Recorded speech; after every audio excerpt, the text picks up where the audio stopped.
We're standing in the sanctuary of St Hagop Armenian Church in Pinellas Park, Florida. Our pastor is Reverend Fr Hovan, and the altar that we're looking at features what we call the Mater Dei, the Mother of God.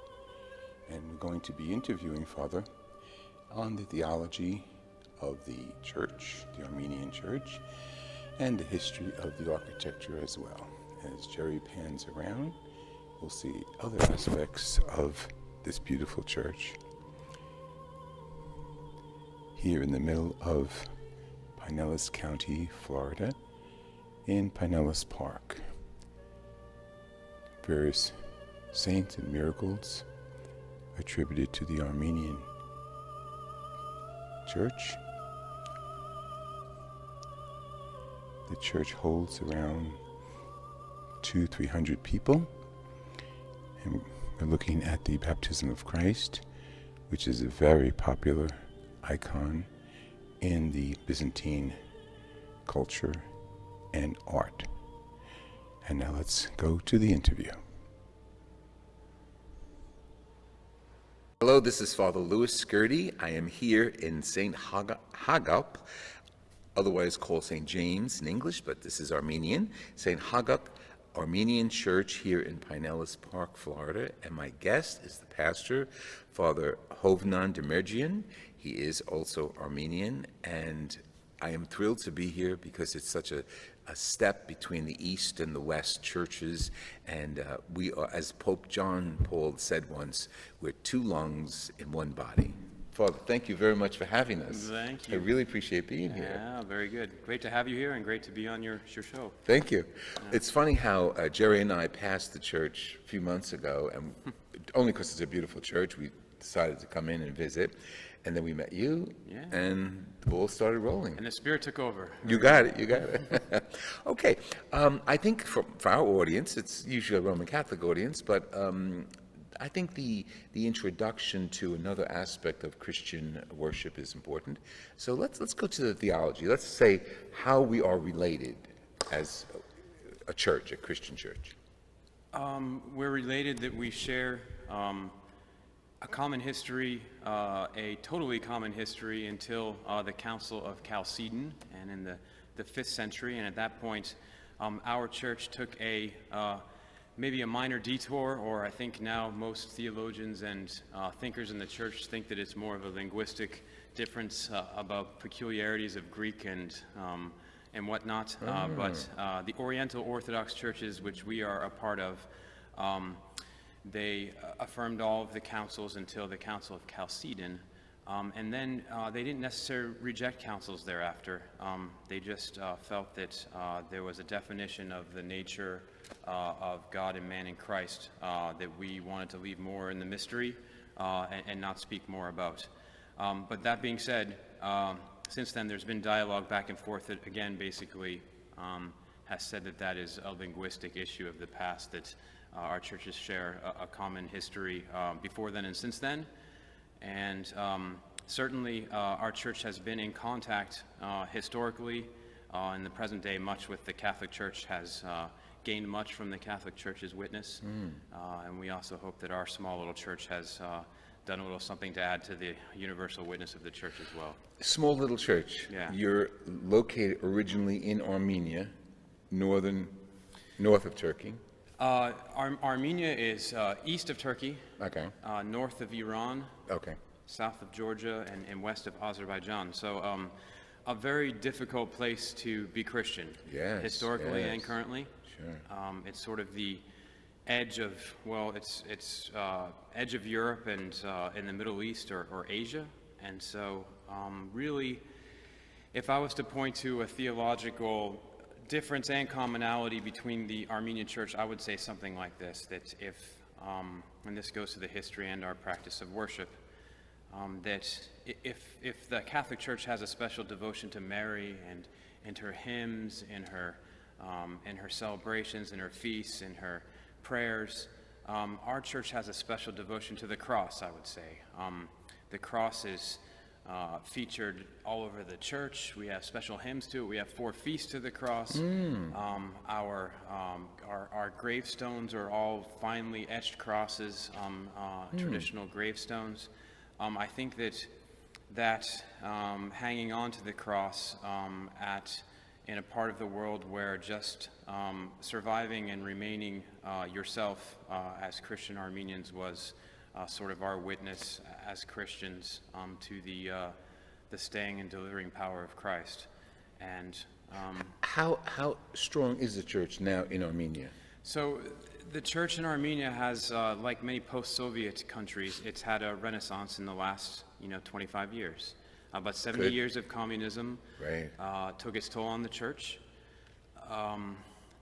But and this gets back into history that maybe we'll talk about more, but at the turn of the century, 1.5 million Armenians were slaughtered by the Ottoman government, and so the choice was basically between that sword and being a part of the now new Soviet revolution. And so that's what our homeland chose and endured, and for some aspects, I think, made the best of, but the church certainly suffered, and now it's had a renaissance in the past 25 years. The other piece of that picture is all of the people who escaped from the genocide, and at earlier points of persecution in our history, left the area of traditional Armenian homelands and formed a large diaspora, such that for actually centuries there's been nearly as many people outside the traditional homeland as inside. Good, Yeah. good.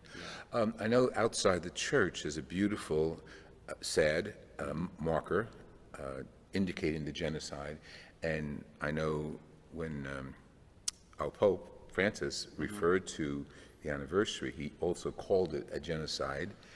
The Ottomans trying to eradicate, you might say, the Armenians. And I also know that and we'll go outside later and talk in front of the monument, I also know that the United Nations has not accepted that term in reference to that event in the early 1900s. Sure. I'm not sure about the United Nations, perhaps, but the Yeah, United States hasn't. Right, Yes, right. the United States hasn't. One of Yeah. my guests was from the UN, and Okay. she sadly that, yeah. responded because I told her I was coming here, and Okay. she said it's not cohesively agreed upon yet. It's not. Terminology, but the event was Yeah. disastrous. Sure, yeah, it's not agreed, it's pretty much agreed historically by anyone who cares to know. Politically, it's obviously very difficult Right. because Turkey is such a great ally Right, of the right, United States. right. But the genocide, Pope Francis has been a great friend to Armenians in that in 2015, that was the 100th anniversary and Yes. commemoration of that genocide. Right. That's why we have the monument that we'll see. It was built on that occasion. But also, there were worldwide events to recognize, commemorate, and recognize our newest saints of our church, who in the back of our church, if you could see, there's a mural and a painting commemorating en masse those who died for their faith in the genocide. And Pope Francis not only used the word genocide, he had hosted the Armenian Church at St. Peter's Basilica, and he also elevated to be a doctor of the Universal Church our Gregory of Nodic, one of our spiritual poets who wrote a beautiful work of Lamentations. Right. And so that was also an unexpected support, I guess, and Yes, affirmation. yes, and he's full of Yeah, surprises every day, and I love him for that. right. We're going to talk more about that period in history later on, outside especially. But you brought the cross, Yes. and you said it's significant. It's the same cross that basically is on the top of the church. Sure. And it's in the iconography of the building, as well as the pews. So let's talk about the design of that cross. Even more, the whole Armenian churches are basically shaped in crosses too. So if you had an aerial view of the church, you would see that it is in the shape of a cross.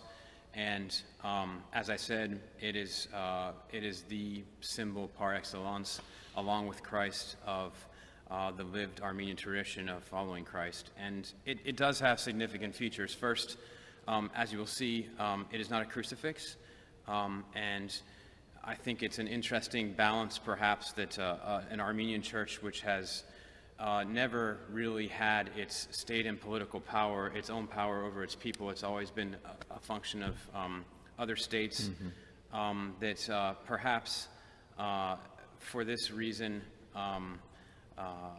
well, let me not speculate on that. We have what is called an empty cross, but for us is a cross of victory and a resurrection. Sure. So, and this is the earliest kind of crosses in the history of the church. Absolutely. They were never featuring the body, the crucifix. Absolutely. They're always glorious crosses that go back early centuries of the church, in the mosaics, even in the catacombs. Sure. So what you're holding here is a symbol of the glorified cross. Glorified cross, resurrected cross. If if you saw and maybe behind us, you can actually see the. This is called a chachkar. That means cross stone, and those are the stones that are both on churches and architectural, liturgical, but also are actually headstones in cemeteries. And you'll see there that not only is the cross a cross of resurrection and victory, but it's usually full of life. It has, etched into the stone vines and growth. Oh, and, right. And showing that, again, new life through resurrection. The points on the side are, this is Trinitarian, that there's always, for an Armenian cross, there should be three. It's a budding cross that's, again, like a budding flower, but also three for the Trinity. Right. And I think that's basically describes the cross. And you have this beautiful embroidered cloth with looks like the evangelists. Yes, absolutely. And you hold this. Tell me how you use this in church. In worship, whenever a priest speaks, he holds a hand cross. But more than that, there's one part of the service where we move about the people. They come forward and kiss the cross, and they say, remember me before the immortal Lamb of God, Jesus Christ, at the beginning of the service. And I say, you will be remembered, and they kiss the cross. And kissing the cross at the end of the service is also traditional. Yes. And then it's used for baptisms, for funerals, for other liturgical acts when you're blessing, be it water or and I homes noticed as well. in the bulletin there was a blessing of the homes. Sure. Home blessing. And that is a tradition that remains. Mostly Eastern Christmas is the traditional time, but any time down here in Florida especially. Yeah, this is great. Yeah. I'm with Father, okay, his name is originally Aramaic, right? Doesn't it have roots in Well, it's Armenian and it's Hovnan, Father Hovnan, and that's just Jonah in the Armenian language. So I like to call him Jonah, but I'm going to get that Hovnan down. Yeah, I've been interviewing Father Hovnan, and we're going to come back. We're going to talk about the liturgy and talk about the beauty of the liturgy here at St Hagop Church, which is also San Diego or St James, but again, that's in Armenian. Thank you very much, Father. We'll be back, and we'll continue these interviews. This is Fr Louis Scurti. Let me hear from you. Fr Louis Scurti, FR, @hotmail.com. God bless you.